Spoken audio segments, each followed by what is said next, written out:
નમસ્તે મિત્રો. યુવાન વિધવા માતા પોતાની 1 વર્ષની નાની દીકરી મીરા સાથે જીવવાના કઠોર તબક્કામાંથી પસાર થાય છે.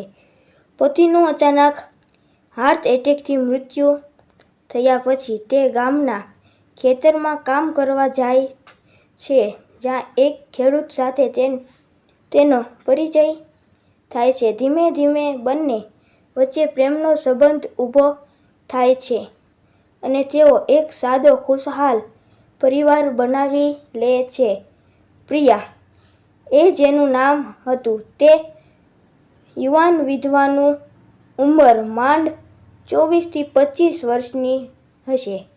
ચહેરા પર હજુ બાળપણની નિર્દોષતા બાકી હતી, પણ આંખોમાં એક ભાર ઉદાસી છવાયેલી હતી. તેના પતિ વિકાસનું મૃત્યુ થયું ત્યારે પ્રિયાને એકમાત્ર દીકરી મીરા માત્ર 1 વર્ષની હતી. એક સામાન્ય સાંજ હતી. વિકાસ ઘરે આવ્યા. થોડું અસ્વસ્થ લાગતા હતા. પ્રિયાએ પૂછ્યું, "કેમ થયું છે? બહુ થાકેલા લાગો છો." વિકાસ હસીને કહ્યું, "બસ થોડું દુખાવો છે છાતીમાં. 2 મિનિટમાં ઠીક થશે." તેને ચા માંગી. પ્રિયા રસોડામાં ગઈ. બીજી જ પળમાં અંદરથી અવાજ આવ્યો, ધડામ. વિકાસ જમીન પર પડી ગયા હતા. પ્રિયા દોડીને આવી તેને ઝુલાવ્યો, પણ વિકાસની આંખો બંધ થઈ ગઈ હતી. ગામના લોકો દોડી આવ્યા, તેને હોસ્પિટલમાં લઈ ગયા, પણ ડોક્ટરે માથું હલાવીને કહ્યું, "અફસોસ, હાર્ટ એટેક હતો. બહુ જોરદાર. બચી શક્યો નહીં." એ રાત્રે પ્રિયા રડી પડી હતી અને મીરા તેની ગોદમાં રડતી રહી હતી. ગામના લોકોએ કહ્યું, "હવે તો શું કરશો નાની દીકરી સાથે એકલી?" પ્રિયા પાસે જવાબ ન હતો, પણ તેને નક્કી કર્યું, જીવવું પડશે મીરા માટે. ગામની બહાર એક મોટું ખેતર હતું, બાજરી, મગફળી અને કપાસનું. ત્યાં માલિકે ખેતરમાં કામ કરવા માટે મજૂરોની જરૂર હતી. પ્રિયા એક દિવસ બાળકીને ગોદમાં લઈને ખેતરમાં પહોંચી ગઈ.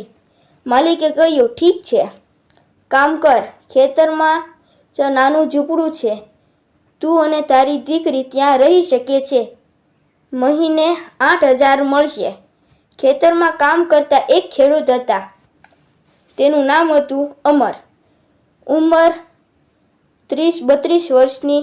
શામિયા રંગ, મજબૂત શરીર, ચહેરા પર હંમેશા શાંત હાસ્ય. અમર ખેતરનું બધું કામ કરતા. વાવણી, નિંદામણ, પાણી આપવું, કાપણી. તેઓ ગામમાં જ રહેતા હતા, પણ પોતાનું ઘર ન હતું. ખેતરમાં જ રહેતા પહેલા દિવસે જ અમરે પ્રિયાને જોઈ. મીરા ઝૂંપડાની બહાર રમતી હતી. અમરે હસીને કહ્યું, "આ તો નાની પરી. આવ બેટી, આ બાજરીના દાંડા જો." મીરા હસીને તેમને તરફ દોડી. પ્રિયા દૂરથી જોઈ રહી. ધીમે ધીમે દિવસો વીતવા ગયા. પ્રિયા ખેતરમાં કામ કરતી, નીંદણ કરતી, પાણી ભરતી, કાપણીમાં મદદ કરતી. અમર તેને કામ શીખવાડતા. ક્યારેક બપોરે બંને ઝાડની નીચે બેસીને રોટલી ખાતા. મીરા તેમની વચ્ચે રમતી. અમર તેને ખોળામાં લઈને ગીતો ગાતા. એક દિવસ અમરે પૂછ્યું, "પ્રિયા, તમે આટલું બધું સહન કરી લીધું, ક્યારેય થાક ન લાગતો નથી?" પ્રિયાએ હસીને કહ્યું, "થાક તો લાગે છે, પણ મીરા જોતી રહે તો થાક ભૂલાઈ જાય છે." અમર ચૂપ રહ્યા. પછી બોલ્યા, "મારું જીવન પણ એવું જ છે. માતા પિતા ગયા, ભાઈઓ અલગ થઈ ગયા, આ ખેતરમાં જ મારો સાથી છે, પણ ક્યારેક લાગે છે કે કોઈ તો હોવું જોઈએ ને જેની સાથે સાંજ પસાર કરી શકાય. પ્રિયાએ તેમની તરફ જોયું. બંને વચ્ચે એક મીઠી ચુપ્પી ચાલી. સમય વીતતો ગયો. અમર મીરાને રમાડતા,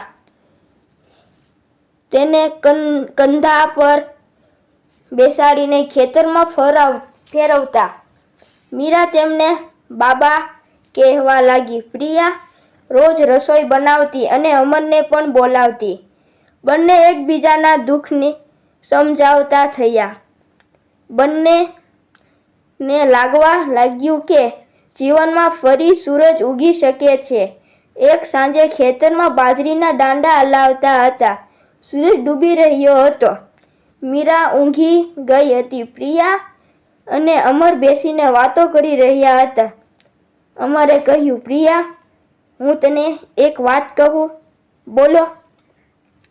મને તારી સાથે જીવવું છે. મીરા સાથે. અમે ત્રણેય એક નાનું ઘર બનાવીએ. તને ખબર છે કે ગામ લોકો વાત કરશે, પણ મારું દિલ કહે છે કે આ જ બરાબર છે. પ્રિયા ચૂપ રહી. તેની આંખો ભીની થઈ ગઈ.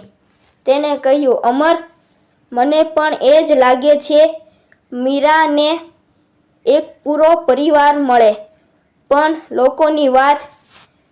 અમર તેનો હાથ પકડ્યો. લોકો તો હંમેશા બોલે છે, પણ અમારે અમારા માટે જીવવું છે. મીરા માટે જીવવું છે. પ્રિયાએ હકારમાં માથું હલાવ્યું. થોડા દિવસ પછી બંનેએ સાદી રીતે લગ્ન કરી લીધા. ખેતરના ઝૂંપડામાં જ નાની વિધિ થઈ. થોડા ગામના લોકો આવ્યા. મીરાના હાથમાં ફૂલ લઈને હસતી હતી. બંનેએ એકબીજાને વચન આપ્યા હંમેશા સાથ રહેવાનું, એકબીજાને સમજવાનું અને મીરાને બંનેનો પ્રેમ આપવાનો. લગ્ન પછી જીવન સરળ અને મીઠું બની ગયું. અમર ખેતરનું કામ કરતા. પ્રિયા ઘર અને ખેતર બંને સંભાળતી. સાંજે ત્રણેય ઝૂંપડામાં બહાર બેસીને વાતો કરતા. મીરા હવે અમરને પપ્પા કહેતી. એક દિવસ મીરાએ પૂછ્યું, પપ્પા, તમે ક્યાંથી અમારી સાથે છો?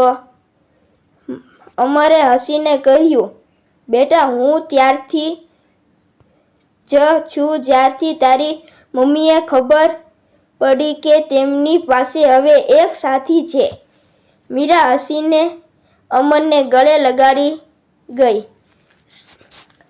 આજે જ ખેતરમાં બાજરીના દાંડા હલે છે. પવનમાં મગફળીની સુગંધ આવે છે. પ્રિયા અને અમર એકબીજાની સાથે હાથમાં હાથ રાખીને ખેતરમાં ફરે છે.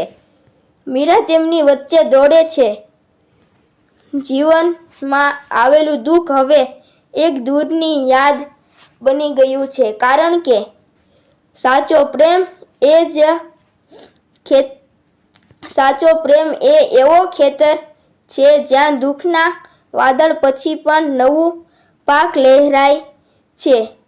નોંધ: આ વાર્તા સંપૂર્ણપણે કાલ્પનિક છે અને તેનો હેતુ માત્ર મનોરંજન તેમજ થોડું આશા આપવાનો છે. વાસ્તવિક જીવનમાં પરિસ્થિતિઓમાં અલગ હોઈ શકે છે, પરંતુ આ વાર્તા દ્વારા એ બતાવવાનો પ્રયત્ન છે કે સમય અને સાથીદારીથી જીવન ફરીથી ખીલી શકે છે. આ વિડીયો જોવા બદલ આપ સૌ મિત્રનો ખૂબ ખૂબ ધન્યવાદ.